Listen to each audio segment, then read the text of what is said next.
Alright guys, so here's the review of the Roebuck Scuba. So this is the second watch from the company Roebuck. The previous one was the Diviso. I actually reviewed that one. Thought it was a pretty interesting piece. So when they asked me if I was interested in reviewing the second one, I thought, yeah, let's give it a go, see what it's like. So this is going to be launching on Kickstarter on the 6th of July. I'm not too sure if there's going to be any changes. I don't think there are from what I know, but if I do find out, I'll pin a comment or leave that down in the description. But as far as I know, this is pretty much going to be the finished thing. They may improve a couple of bits here and there, but like I say, so far, this is going to be pretty much it. So the question is it any good, and what did I think of it? So let's find out. So here it is. So there's going to be 3 different colour versions of this. There's this one and 2 others. I'll leave pictures of them on screen now so you can see what they're like. And with this one, you can see we've got the blue dial with the orange bezel and then the black and orange strap. And it is really nice, really comfortable. In fact, let's talk about it straight away. So it's 2-tone rubber strap, like I say. They're going to be changing colours depending on what dial you get, obviously. So they'll match nicely. And then we've got the Roebuck logo on there. And this is actually a really nice clasp as well.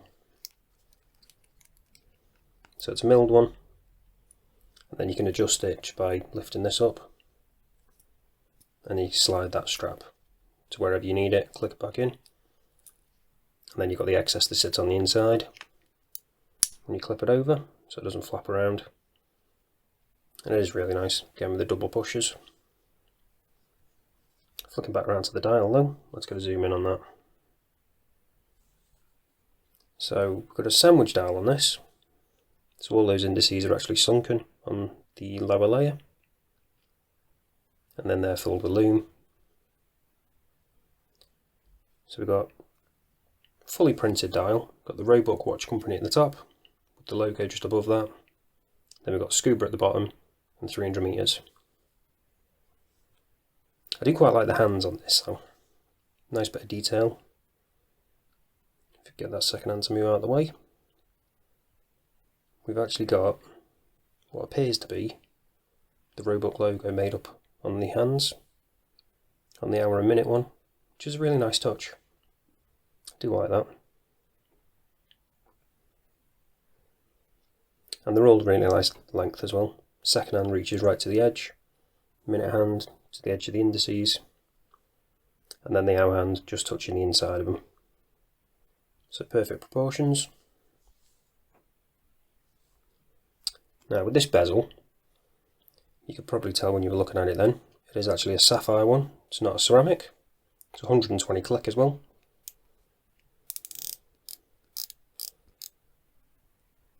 And no back play at all.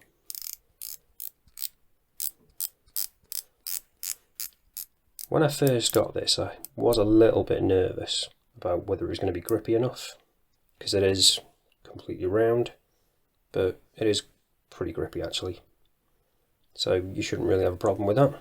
And as you can see, lines up, so no issues there either. So we've also got the logo on the crown, which is actually polished, but then the rest of the case is just fully brushed. We've got this really interesting design, really interesting shape, octagonal kind of look, and then we've got the integrated bracelet. So it's a really nice overall look, I think. Something a bit different, obviously quite a sporty look.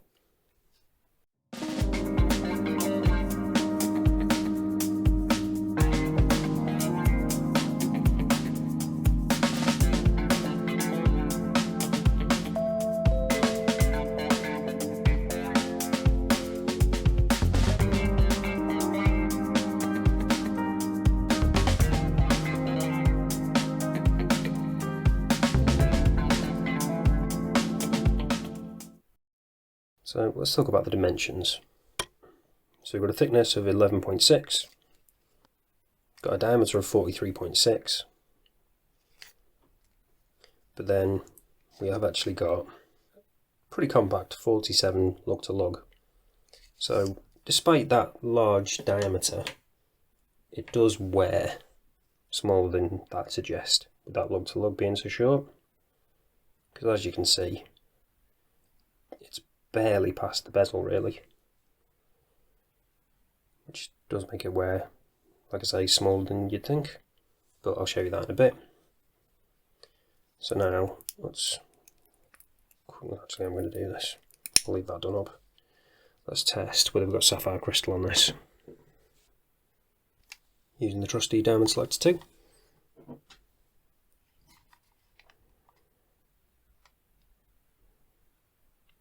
And yep, we have got sapphire crystal.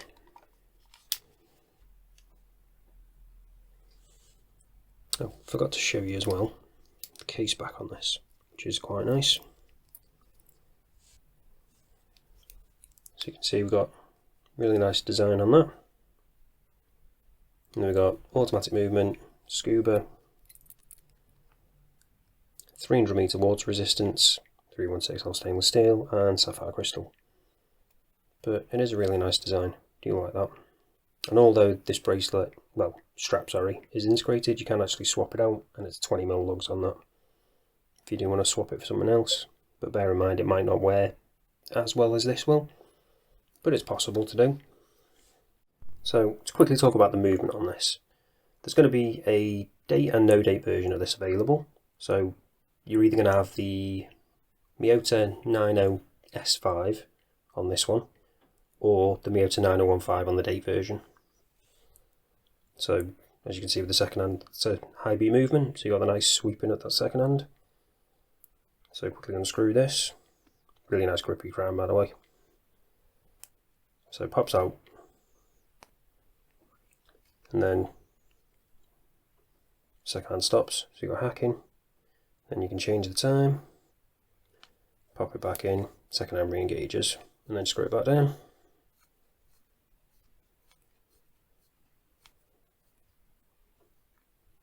So I think if you get the date version, the date window will be at the 4:30. So it's not my ideal position if you're going to have a date window. I'd rather have it at the 6, but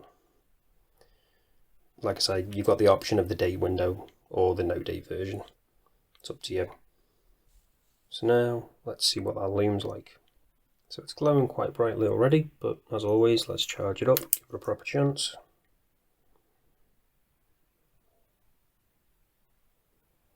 And then we'll talk about it in a bit more detail, because it is an interesting lume profile on this one. Something a bit different, not something you see all that often.